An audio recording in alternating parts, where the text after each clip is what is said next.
This is Ashton Marcus, and I'm on location at the International City Theater for their presentation of A Walk in the Woods. Hi, my name is Ashton Marcus. I'm with KUCI 88.9 FM in Irvine. I'm here with John Henry Davis.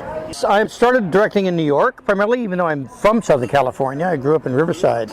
But I went to New York, and I directed many plays there and musicals. I developed new musicals, plays. I directed Glenn Carey in several plays in New York. I directed at Baltimore Center Stage, all kinds of theaters in Rochester, Florida, and so forth. So I've been around. I've done a show at Mark Taper Forum.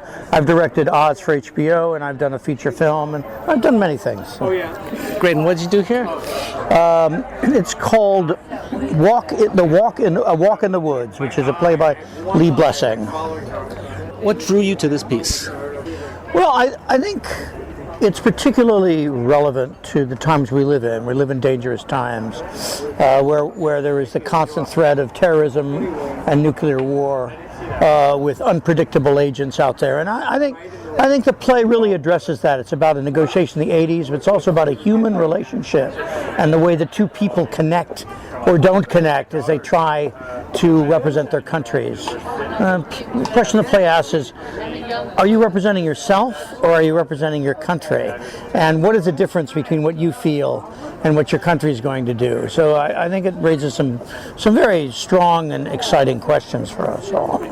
Yeah, well, I like the play very much. Oh, good. Yeah. Actually, what I liked about it was, again, because there were just two people there, it was the acting. It was tremendous acting, and they were just captivating. Their dialogue and their intelligence. Yeah. What do you look for in your casting? Well, I think you need, for this sort of play, people that are very good with language, who understand the language and who can deliver the ideas with passion and using words with passion. A lot of film acting has to do with silences, and it isn't about language, which is wonderful. I mean, I love great film acting, but this really requires someone who has more of a classical background, and I think that's evidence here.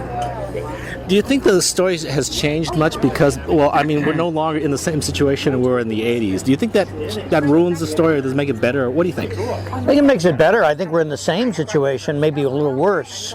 And we have Putin in Russia, and we have Iran, and we have North Korea.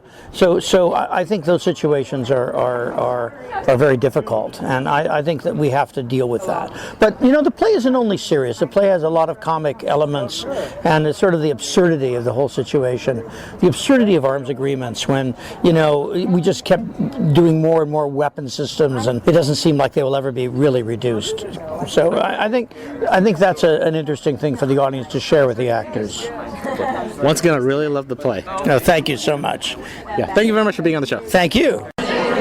Hi, my name is Ashton Marcus. I'm with KUCI 88.9 FM in Irvine. I'm here with David Neville. I actually went to UCI for grad school. I have a Master of Fine Arts from the Drama Department, UCI, which I'm very proud of. I was there from 93 to 96. And since then I've been in LA and New York and back and forth, teaching at Cal State Fullerton. I'm the head of Voice and Movement there. And so I do a couple of shows a year. My character's name is John Honeyman. He's the American arms negotiator. He's an idealist who really has a tough time processing and accepting the cynicism that is part of the arms negotiating process. And he's a puppy dog. He always is willing to try again. Even when things fail, he wants to keep trying. He's got hope. And he really believes wholeheartedly that that's what's required to save the world, is for him to have hope, because so many people don't have hope. And so it's a very personal thing for him to make sure that he gets this agreement through and gets this treaty ratified. If one of my viewers decide to come by and see this play, what should they expect to see? They should expect to see two adversaries become very good friends, even in spite of the political realities. And I think it's a message that is so prescient today in our world when, real difficult conversations among adversaries don't happen very respectfully. And people don't really learn much. And the thing that happens in this play is that, they learn that the human connection and the friendship and seeing the other as yourself is incredibly powerful in terms of overcoming obstacles. And I think it's an incredibly timely play. Well, I enjoyed your performance. I actually enjoyed the entire play, and seeing it was basically just the two of you, that it had to be dealt with very powerful acting. Thank you very much. Your character actually went through a story arc. He's the one who changed the most throughout this entire play. Yeah, that's true. Yeah, that's true. You know, the other character, the Russian, is very cynical from the beginning, but it's a cover for him. You know, he's just as hopeful as I am, but I get under his skin. You know, my doggedness and my idealism reminds him of what's underneath his cynicism. Yeah, but I start out the play just full of hope and ignorance, really, full of entitlements and knowing that I'm going to do this no matter what. But then I have to really go through a very difficult process of having the veil taken off of the whole thing and having to accept irrationality and move forward even and continue to have hope, but a hope that's based in reality. Yeah, what I loved about the play was we had these two intellectual giants, probably two of the most intelligent people in the entire world, doing the job that's probably the hardest job and most important job in the world, but they're not supposed to succeed. I mean, it's almost like you're in hell, rolling a stone up the mountain. The second you get it rolls down. That's exactly what sort of pushes my character over the edge, and he really sort of loses all decorum and, you know, does things in public and with Botvinnik, the other character, that he never dreamed of doing, because he's grappling with that like he thought just if you're rational enough, you can sort of, you know, get the world to be rational and get everything to just fit into the boxes. But it doesn't, you know, and rather than become despondent about it, he does a remarkable thing, which is he decides, well, he's going to hang in there anyway, and he's going to continue to have hope on behalf of mankind. He doesn't see another choice for him. And so he's a valiant character, very, very valiant.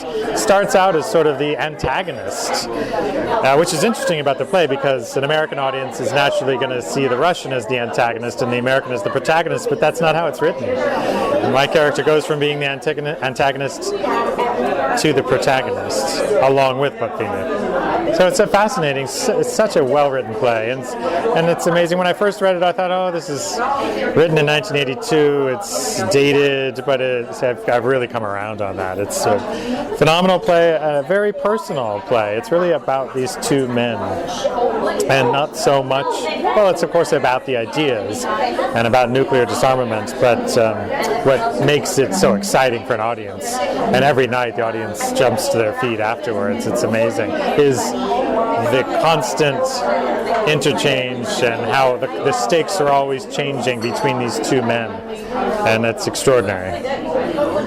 Once again, I love the play and I loved your performance. Thank you very much. Thanks so much for coming. Thank you very much for being on the show. Hi, my name is Ashton Marcus. I'm with KUCI 88.9 FM in Irvine. I'm here with... This is Tony Abetamarco in A Walk in the Woods at ICT Long Beach. I'm a staunch theater guy. I've been doing theater all my life, but I've also done a lot of television and movies. I've directed on Broadway. I've acted all over America and internationally, and I also write plays. So it's been a great, full, rich life. Great. And which character did you play again? Andrei Botvinnik, who is a Russian diplomat and a negotiator for arms reduction in Geneva. What's your take on that character? Well, I have a lot of takes on it. I mean, I feel that, you know, he's a character who really has been at this for a long time. So he's very, I wouldn't say cynical, but he's very realistic about what could be accomplished in this debate over arms reduction. And he knows that basically he's posted there to fill a place, but also not to accomplish anything. So, and he's born for that position. He's really somebody who can't can't resist the temptation of dissembling, of avoiding the truth, of dancing around different issues just to fill the time. It's a great character. It's really funny and a delightful piece of literature to dive into. Yeah, what really struck me about the character is this is the guy who was probably the most intelligent person in his entire country. He had the most important job in the entire world, and he's not supposed to succeed. That's right, and he knows that. He knows that it's a losing battle. He's there filling a place, and he's there to hold a line, basically, to make sure that the Soviet Union, which is at that time, which is what we're dealing with, the Soviet Union does not fall behind in the arms race. So, but he also knows that there's a lot of resistance at home, and he has to pretend like his job is valuable and it means something. Well, actually, it was valuable. It didn't mean something. Oh, for sure. But he was, again, it was just strange. It's like, what happens to a person when you have the most important job in the world? You're the most intelligent. They could have gotten a fool to do this. What happens to you? And I saw those little changes in you. The idle conversation, the little mannerisms. It was just wonderful. Oh, thank you. Well, it's a great character to delve into. I mean, because he really is an experienced, and he's earned the experience that he has. But he also wants to have fun. I mean, part of what he wants to do there is take advantage of this opportunity to just enjoy himself. So as serious as they get at the table, when they take their walk out in the woods, he not only is he testing the American to see whether or not the American can stand up to him and is truly a valuable negotiator, but he also is a newbie.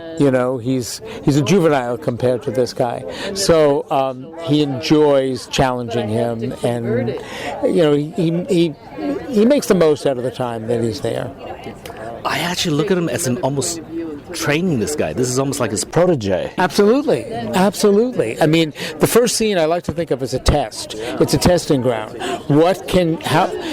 Whatever I throw at you, can you run with it? Can you take it? Can you meet me on any level that I'm even as absurd and as non sequiturs, as many non sequiturs as I can throw out to you? Can you bear it? Do you have resilience?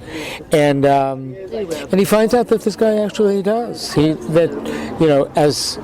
As straight from the hip as he is, the American that is, as straight from the hip as he operates, he also does have a certain amount of lenient resilience. He can roll with the punches. I actually think, I don't want to give away the play, but I think the ending, that was his completion. Was his purpose in life. He finally did it. That's why I just love this play. It's a beautiful play. I mean, it was nominated for a Pulitzer Prize for a good reason. It was a beautiful play. I think that I was frightened of it at first because it's a massive amount of words. It's a lot of talking, and a lot of talking at a high velocity with a lot of real specific sort of reasoning points. And I knew that was going to be a great challenge. So my brain will stay alive long after my body dies as a result of doing this play. That's for sure. It's very formulaic, but it's... Once again, I love your performance. I love the play.